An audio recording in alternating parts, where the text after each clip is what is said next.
देखो, एक और देखा जा रहा था कि अमेरिका की मध्यस्थता में इजराइल और ईरान का युद्ध समाप्त हो गया, दोनों के बीच सीज फायर हो गया।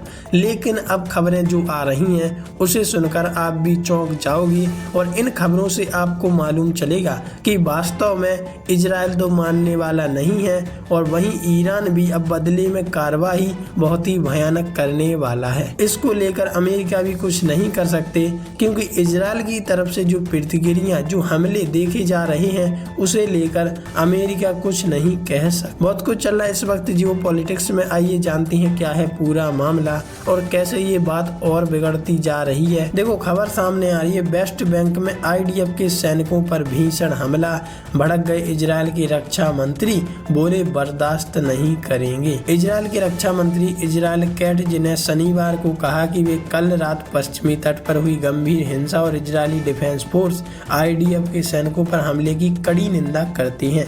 उन्होंने कहा कि दर्जनों लोगों ने कापर मलिक गांव के पास सैनिकों पर हमला किया था। ये हमला उस क्षेत्र में फिलिस्तीनियों के खिलाफ हमले के कुछ दिन बाद हुआ है। टाइम्स ऑफ इजराइल की रिपोर्ट के मुताबिक कैट्ज ने एक बयान में कहा कि मैं कानून प्रवर्तन अधिकारियों से हिंसा में शामिल सभी लोगों का पता लगाने और उन्हें न्याय की कटघरे में लाने के लिए तुरंत कार्रवाई करने का आह्वान करता हूं, जैसा कि हर जगह किया जाता है। इवन इजराइल के सैनिकों ने आज तक कहीं का नहीं छोड़ा उन लोगों को जिन्होंने इजराइल के ऊपर हमला करने की कोशिश की। आईडीएफ के सैनिकों को नुकसान नहीं पहुंचने देंगे।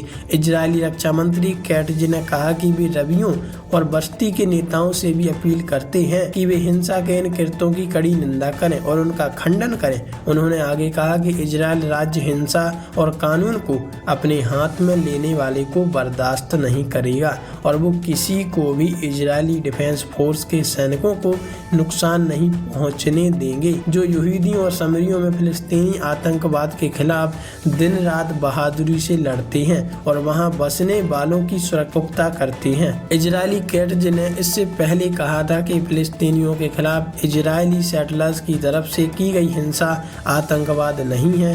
इजराइल की रक्षा मंत्री कैट्ज ने चरमपंथी प्रवासियों के विरुद्ध प्रशासनिक नजरबंदी की नीति को भी समाप्त कर दिया, लेकिन फिलिस्तीनियों के लिए इसे बरकरार रखा है।